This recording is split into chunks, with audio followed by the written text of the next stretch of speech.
نحمده ونصلي ونسلم على رسوله الكريم اما بعد فاعوذ باللہ من الشیطان الرجیم بسم اللہ الرحمن الرحیم۔ برادران ملت اسلامیہ السلام علیکم ورحمۃ اللہ وبرکاتہ۔ آپ دیکھ رہے ہیں ہمارا چینل صدائے حق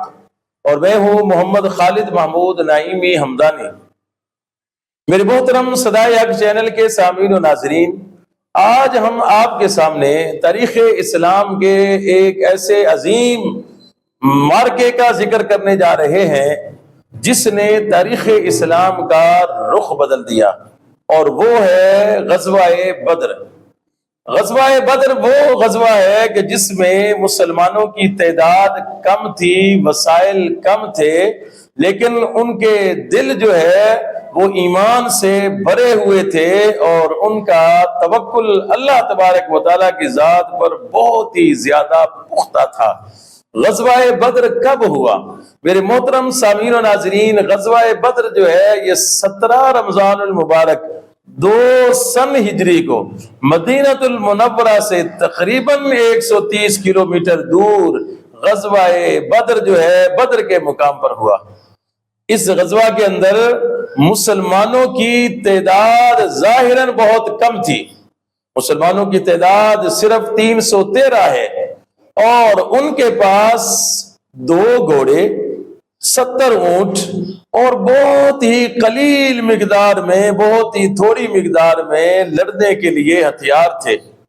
اور جو مد مقابل فوج تھی ان کی تعداد جو ہے وہ 1000،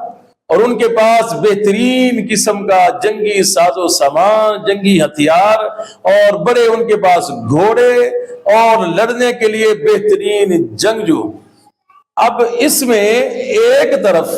مسلمانوں کی قیادت کر رہے تھے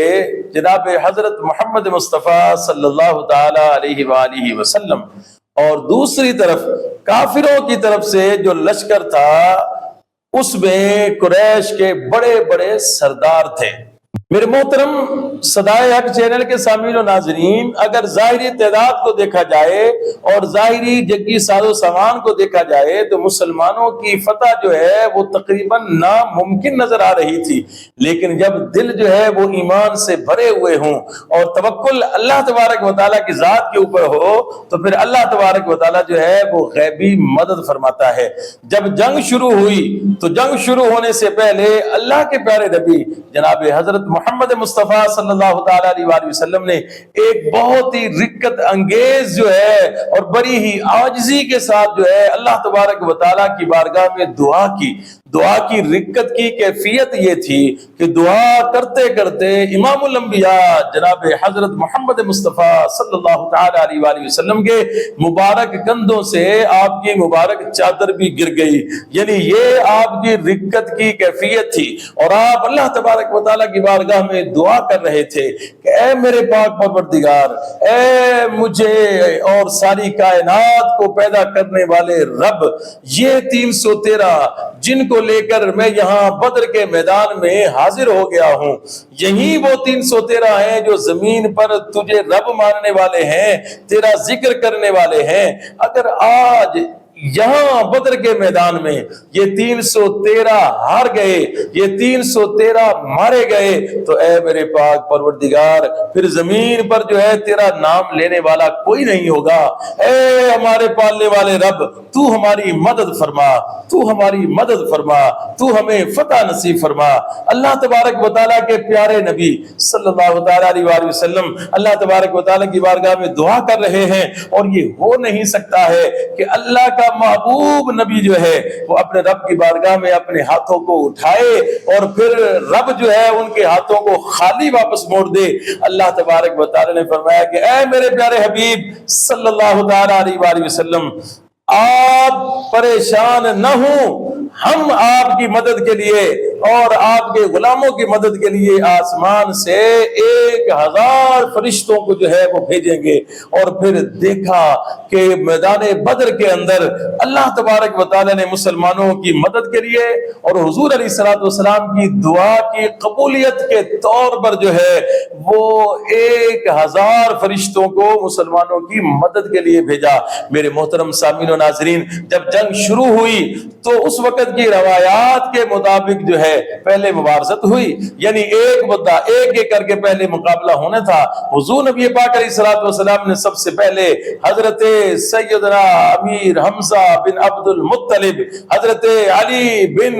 ابی طالب اور حضرت عبیدہ بن حارث رضی اللہ تعالی عنہم، ان صحابہ کرام کو میدان میں اتارا اور ان کے مقابلے میں قریش کے بڑے بڑے سردار آئے، لیکن اس زمین آسمان نے دیکھا، لوگوں نے دیکھا کہ بس چند ہی لمحوں میں ان اللہ کے شیروں نے، ان محمد صلی اللہ علیہ وآلہ وسلم کے غلاموں نے اپنے مد مقابل جو کافروں کے بڑے سردار آئے تھے، جن کو اپنی طاقت پہ غرور تھا، جن کو اپنے جنگی ساز و سامان پہ غرور تھا،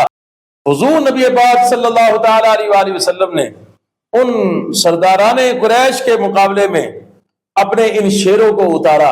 اور پھر انہوں نے دیکھتے ہی دیکھتے جو ہے اپنے مد مقابل جو قریش کے بڑے بڑے سردار تھے ان کو واصل جہنم کر دیا اور ان کے سر قلم کر دیے۔ اور پھر اس کے بعد اللہ تبارک و تعالی نے جو ہے مسلمانوں کو بڑی شاندار اور عظیم فتح نصیب فرمائی، اور صرف جو ہے 14 صحابہ کرام جو ہے اس مارکے کے اندر شہید ہوئے، 70 کافر مارے گئے، 70 کافروں کو قیدی بنا لیا گیا، اور اس کے علاوہ بھی بڑا قریش کا نقصان ہوا۔ یہ وہ عظیم فتح ہے، یہ وہ عظیم مارکہ ہے جس نے حق اور باطل میں فرق کر دیا۔ اللہ تبارک و تعالی نے اس غزوہ بدر کے دن کو یوم الفرقان کہا ہے، یعنی یہ فرق کرنے والا دن ہے جس نے حق اور باطل میں فرق کر دیا۔ میرے محترم سامعین و ناظرین، غزوہ بدر جو ہے ہمیں سبق کیا سکھاتا ہے؟ غزوہ بدر ہمیں سبق سکھاتا ہے، ہمیں درس دیتا ہے کہ اگر تمہارا یقین اللہ تبارک و تعالیٰ کی ذات پر پختہ ہو، تمہارا ایمان مضبوط ہو، اور تم اپنے رب کی ذات پر دل کے ساتھ اور پورے یقین کے ساتھ توکل کرتے ہو، تو پھر اللہ تبارک و تعالیٰ تمہیں تنہا نہیں چھوڑتا ہے، پھر اللہ تبارک و تعالیٰ جو ہے تمہاری غیب سے مدد فرماتا ہے۔ بظاہر تمہارا دشمن کتنا ہی طاقتور کیوں نہ ہو، کتنا ہی وسائل اور طاقت اور جنگی جو ہے وہ مہارت رکھنے والا کیوں نہ ہو، لیکن اگر تمہارا توکل اللہ کی ذات پہ پختہ ہے، تمہارا ایمان مضبوط ہے، تو پھر اللہ وحدہ لا شریک جو ہے وہ تمہیں ضرور فتح نصیب فرمائے گا۔ میرے محترم سامعین و ناظرین، یہ تھا غزوہ بدر کا مختصر خلاصہ جو آپ کے سامنے پیش کیا گیا۔ امید کرتا ہوں کہ آپ کو یہ پروگرام پسند آیا ہوگا۔ پروگرام اچھا لگے صدقہ جاریہ کی نیت سے اپنے ساتھیوں کے ساتھ اس کو شیئر ضرور کیجیے گا۔ فی امان اللہ، السلام علیکم ورحمۃ اللہ وبرکاتہ۔